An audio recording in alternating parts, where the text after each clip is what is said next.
వర్ధన్పేట నుంచి వచ్చింది. ఎట్లుందమ్మా కాంగ్రెస్ పరిపాలన? కాంగ్రెస్ పరిపాలన మాకు ఏం వర్తిస్తలేదు సార్, ఏం లేదు. గ్యాస్ ఫ్రీ వస్తా అన్నాడు, గ్యాస్ ఇస్తలేడు. ఇప్పటికి గ్యాస్ కూడా దొరకలేదు. ఫ్రీ అనే కాడికి ఇప్పుడు గ్యాస్ దొరకలేదు మాకు. అంతలో ఒకటి 2500 ఫ్రీ ఇది పథకం పెట్టిండు, అది కూడా ఇయ్యలేదు. మళ్ళీ మహిళా సంఘంలో రుణమాఫీ లేదు, మిత్తి లేని వడ్డీ లేని మహిళలు కూలీ చేసుకోవాల్సిన అవసరం లేదు, నెలకు 2500 ఇస్తున్నా చెప్పిండు కదా. 2500 ఇస్తా అన్నాడు, మళ్ళీ లోన్ ఇస్తా అన్నాడు. లోన్ కి మిత్తి లేదు, మీరు వడ్డీ లేకుండా తీసుకోవాలి మహిళా సంఘం అంటే అట్లా కూడా నమ్మినాం. 6 గ్యారెంటీలు అన్నాడు. నౌకరీ ఉన్న వాళ్ళకే నౌకరీ ఇస్తాడు, ఫ్రీ బస్ పెట్టిండు, అవి వాళ్ళకి వర్తిస్తుంది. మాకు ఏది లేదు. వడ్లు ఇప్పుడు పండించిన వడ్లు కూడా అవి కొనాలంటే అవి కూడా కొంటలేడు.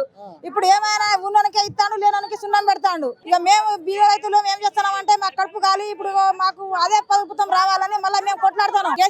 కేసీఆర్ పక్క రావాలని మేము వచ్చినాం. రేవంత్ రెడ్డి అంటాడు 100 సీట్లతో మళ్ళీ నేనే గెలుస్తున్నా 15 ఉంటాను.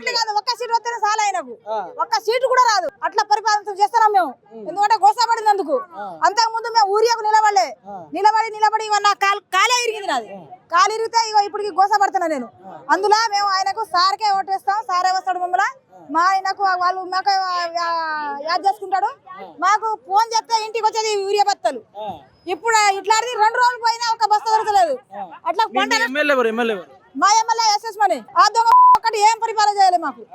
ఒక్కటి ఆమె ఒక మేడమా, నేనే అట్లా మేడం అయితే ఉంటే మనుషులను నావాలని అందరికి పరిపాలిస్తున్నాను. కానీ అట్లా ఆమె వచ్చి మా తండ్రిలో ఒక నిలబడలే. అట్లాంటిది మాకు మోసం చేసిందని మేము నమ్మినాము. మోసం చేయము, అన్నిటికీ చేస్తామని అని మిమ్మల్ని ఇప్పుడు మాకు మోసం చేసి లంజా కొడుకు వడ్లు కొంటలేడు. వడ్లు తెలిసింది నాకు ఉన్న 20 గుంటలే భూమి, 20 గుంటల వడ్లు కూడా కొంటలేడు. ఏం చేయాలి నేను?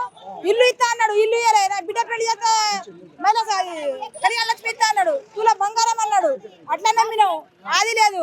మళ్ళీ పోతే ఆడలకు గ్యాస్ ఫ్రీ అన్నాడు. గ్యాస్ ఫ్రీ అన్నా కదా ఇప్పుడు మాకు గ్యాస్ దొరుకుతలేదు. ఇప్పుడు గ్యాస్ లేదు. ఇప్పుడు ఎండాకాలం కరువు పని పెడితే కన్ను పడితేనే పని, కన్ను పడకపోతే పని లేదు. ఈ వారం చేసినాం, అట్లే ఊకున్నాం. వారం పైసలు నీళ్ళు తాగి నీళ్ళు కక్కినాం. ఆ వారం పైసలు కూడా పడతలేవు మాకు. ఇప్పుడు గోస తెత్తనావు. ఏమిటికి ఆయన వచ్చింది, ఏం పరిపాలించిండు, ఎవరికి బాగుపెట్టిండని ఈయన ఎక్కడైనా మాట్లాడతాడు. కేసీఆర్ సార్ ఇప్పటికైనా ఎవరైనా చచ్చిపోయినా బతికినా ఏమో అయినా కానీ కేసీఆర్ సారే వస్తాడు. ఏ నాడు వచ్చి ఒక్కనాడు ఇక పరిపాలన మంచి చచ్చిపోయిండు. ఎస్ఎస్ మనీ వచ్చి మాకు ఒక్కనాడు మంది ఇచ్చిందా, మాకేమైనా కిట్ ఇచ్చిందా, ఏం చేసింది? ఏమైనా వచ్చేది కేసీఆర్ సార్ తోటే మాకు వస్తుంది. కానీ వాళ్ళతో ఏం పరిపాలన కాలేదు మాకు, అసలు ఏం రాలేదు. ఇప్పటికైనా ఎస్ఎస్ మనీ వచ్చి మా తండకు వస్తూ ఇచ్చినా నేను మీరు ఎందుకు మాట్లాడతారు అమ్మా అని ఒకనాడు అన్నదా మాకు ఆడలకు మహిళా సంఘంలో ఉన్నారు మీరు, మరి సభ్యురాలు ఉన్నారు, మరి ఒక మీటింగ్కి రారమ్మా, మీరు మాతోటి మాట్లాడండి, మాతోటి తిరగాలని ఎక్కడైనా అన్నదా? ఒక్క మాట అనలే ఆమె. అసలు ఆమె ఇప్పుడు వచ్చడానికి నోరే లేదు మా తండకు. ఏరే ఊరికి పోతే మదిలితారు కావచ్చు, కానీ మా తండకైతే మాత్రం చిబ్బరి పట్టుకుంటాం మేము. చిబ్బరి కొట్టేతోటి కొడతాం, దానికి కారం పొడుచుంటాం కళ్ళ. అట్లాంటి పసలు చేస్తాం ఆమెకు. రావాలే మా తండకు. అదే మా కోసం ఇంకా నేను రేవంత్ రెడ్డి వస్తాను ఎట్లా అంటాడు. ఒడ్లు కొంటలేడే, ఎందుకు వస్తాడు ఇప్పుడు? దేనికి వస్తాడు? ఏం పరిపాలన చేసిండని వస్తాడు ఇప్పుడు? రావద్దు. ఉన్న భూములు కూడా బీద రైతులు ఉన్నారు, 20 గుంటలు 30 గుంటలు ఎకరం 10 గుంటలు ఉన్న వాళ్ళకు ఒక్కనాడు వచ్చి మరి మీరు ఎందుకు భూమి గుంజుకుంటానని అంటే మీరేమన్నానని గుంజిన చెప్పిన వాళ్ళకు పోషణలో పెడతాడు, చెప్పిన వాళ్ళకు పోషణలో పెడతాడు. ఏమైనా వస్తారంటే ఎవరికి పట్టించుకోకు. మేము అందరం పోతే అమ్మ మీరు రావద్దు, అది ఎట్లా మేము తీసుకుంటాం అంటే మేము ఉన్న భూమి అప్పుడు ఏదో మాకు తెలియక పట్ట భూమి అని కొన్నాం, అది పట్ట కాలేదు. పట్ట కాకపోతే ఇది పట్టరాయి భూమి అని మొత్తం తీసుకుంటాడు. అలా జైలు కడతా, అలా బడి కడతా, అలా గ్రౌండ్ కడతా అని ఇప్పుడు తీసుకుంటాడు. మరి ఆయన వచ్చి మాకు ఏం పరిపాలన చేసిండు? ఏది లేదు. ఆయన రావద్దు.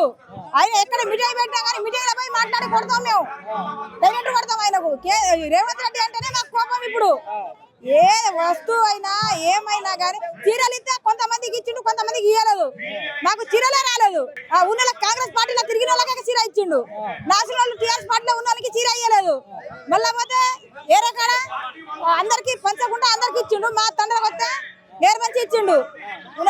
మళ్ళా పైసలు ఇస్తే మాకు కాంగ్రెస్ పార్టీ అని పైసలు అయ్యలేదు. టీఆర్ఎస్ ఇవ్వకుండా కాంగ్రెస్ పార్టీలోకి ఇచ్చుకుంటా అట్లా పోయిండు.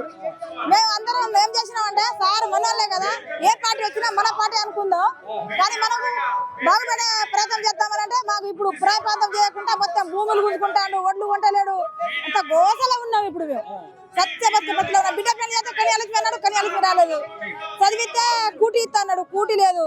2500 ఇస్తా అన్నాడు, ఏది లేదు సార్. మాకు అంత మోసం చేసిండు, నమ్మించిండు. ఇప్పటికైతే మోసపోయినాం.